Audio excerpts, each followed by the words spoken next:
দিদা ঠাকুমারা বলতো পুরীতে এসে পুরীর শাড়ি আর হাঁড়ি দুটোই নিয়ে যেতে হয়। তো অনেকবার পুরী এসেছি, শাড়ি হাঁড়ি দুটোই নিয়ে যাওয়া হয়েছে। তবু এইবারে আমি আর দিদি একটা শাড়ির মস্ত বড় দোকানে ঢুকলাম। দেখি ভালো ভালো শাড়ি কেমন রয়েছে।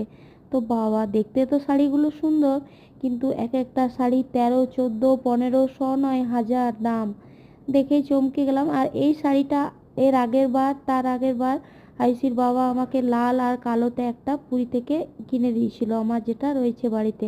আর এই শাড়িটা 7,500 টাকা মতো দাম ছিল। এটা আমার খুব পছন্দ হয়েছিল, ভাবছিলাম নেব, উল্টে পাল্টে অনেকবার দেখলাম, তারপর আর নেওয়া হয়নি। তারপর সন্ধ্যাবেলায় এই যে পুরীর বিচে এলাম।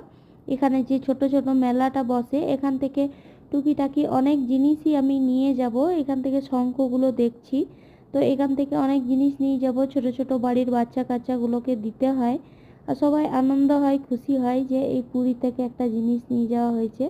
তো ওই রাম মন্দিরটাও খুব সুন্দর ছিল, কিন্তু আমার নেওয়া হয়নি। আর এখানে ব্যাগগুলো 100-150 টাকায় খুব সুন্দর সুন্দর ব্যাগ রয়েছে। তো ভাবলাম বাচ্চাগুলোর জন্য ব্যাগই নিয়ে নেবো। তো মেয়ে বাচ্চাগুলোর জন্য, ছেলেদের জন্য পেন পেন্সিল এগুলো নেব। আর এখানে দেখুন কি সুন্দর সুন্দর খেলনা, পুতুল, জগন্নাথ দেবের ছবি দেওয়া নানা ধরনের জিনিস রয়েছে। দেখেই যেন মন ভরে যাবে। ভালো লাগলে একটা